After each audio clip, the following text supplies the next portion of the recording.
एक ऐसा लड़का जो 15 साल बाद कोमा से जागा था, लेकिन उसके जागते ही कुछ लोग उसे मारने के लिए अस्पताल पहुंच गए। एक बुजुर्ग ने उसकी जान बचाने के लिए खुद को पीछे छोड़ दिया और अब नोबिता अपने ही घर की ओर भाग रहा है। लेकिन वहां उसका इंतजार कोई इंसान नहीं, बल्कि 15 साल पुराना एक रहस्य कर रहा है। अगर आपको डार्क फैंटेसी, मिस्ट्री और इमोशनल सिनेमैटिक स्टोरीज पसंद हैं, तो वीडियो को लाइक करें, चैनल को सब्सक्राइब करें और अपने दोस्तों के साथ शेयर करना बिल्कुल मत भूलिए। अगर आप इस सीरीज में नए हैं, तो पहले पिछला एपिसोड जरूर देख लें। और अगर आप पिछला एपिसोड देख चुके हैं, तो बिना किसी देरी के चलिए शुरू करते हैं आज की कहानी। धड़ाम। हॉस्पिटल के मेन गेट पर एक और जोर का झटका लगा। पूरा रिसेप्शन हॉल कांप उठा। शीशे के टुकड़े जमीन पर बिखर गए। नोबिता घबराकर गेट की तरफ देखने लगा। कौन है बाहर? बूढ़े आदमी ने बिना जवाब दिए रिसेप्शन के नीचे रखा एक छोटा सा इमरजेंसी बैग निकाला। उसने जल्दी से वो बैग नोबिता के हाथ में थमा दिया। सुनो, अभी सवाल पूछने का वक्त नहीं है। जो बोल रहा हूं बस वही करो। नोबिता कुछ समझ नहीं पा रहा था। लेकिन भागो! बूढ़ा आदमी पहली बार इतनी जोर से चिल्लाया।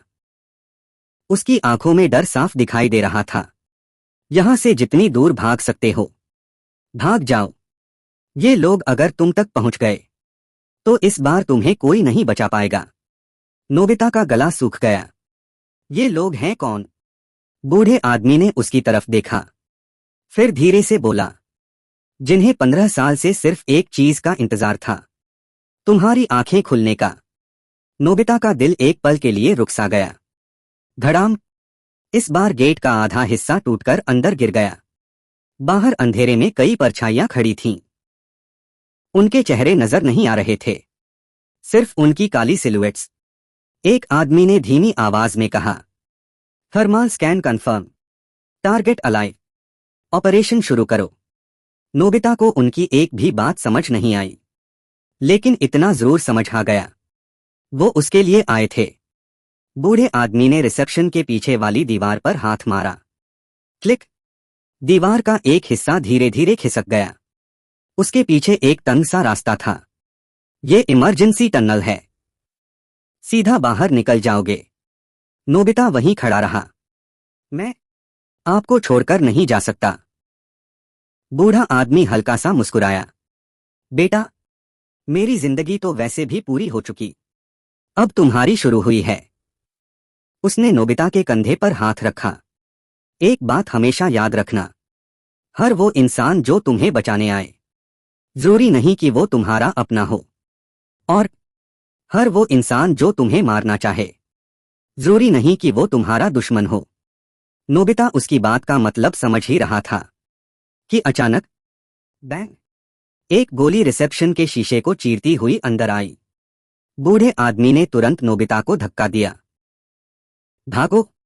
नोबिता लड़खड़ाता हुआ सीक्रेट टनल के अंदर गिर गया। उसने पीछे मुड़कर देखा। बूढ़ा आदमी अकेला रिसेप्शन के बीचों बीच खड़ा था, और सामने काले कपड़े पहने कई लोग धीरे धीरे अंदर आ रहे थे। टनल का दरवाजा बंद होने लगा। बंद होने से पहले नोबिता ने आखिरी बार बूढ़े आदमी की आवाज सुनी, जितनी जल्दी हो सके अपने घर जाना, वहीं से तुम्हें पहला सच मिलेगा। ठक। सीक्रेट डोर पूरी तरह बंद हो गया। नोबिता अंधेरी टनल में अकेला रह गया। उसने बैग को जोर से पकड़ लिया और भागना शुरू कर दिया। उसे बिल्कुल अंदाजा नहीं था कि उसके घर में उसका इंतजार कोई इंसान नहीं, बल्कि 15 साल पुराना एक राज कर रहा था। तो दोस्तों, आज की कहानी यहीं पर खत्म होती है। आज के इस एपिसोड में अस्पताल पर रहस्यमयी लोगों का हमला हो जाता है। बुजुर्ग व्यक्ति नोबिता को एक इमरजेंसी बैग देकर तुरंत भागने के लिए कहता है और बताता है कि ये लोग पिछले 15 सालों से उसके जागने का इंतजार कर रहे थे। नोबिता को बचाने के लिए वह उसे एक सीक्रेट इमरजेंसी टनल के रास्ते बाहर भेज देता है। जाने से पहले वह नोबिता को एक ऐसी बात बताता है जो उसकी पूरी सोच बदल सकती है। हर वह इंसान जो उसे बचाने आए, जरूरी नहीं कि उसका अपना हो, और हर वह इंसान जो उसे मारना चाहे, जरूरी नहीं कि उसका दुश्मन हो। नोबिता अब अपने घर की ओर भाग रहा है, जहां 15 साल पुराना एक रहस्य उसका इंतजार कर रहा है। अगर आपको हमारी कहानियां पसंद आती हैं तो हमारे YouTube स्टोरी चैनल को सब्सक्राइब करना न भूलें।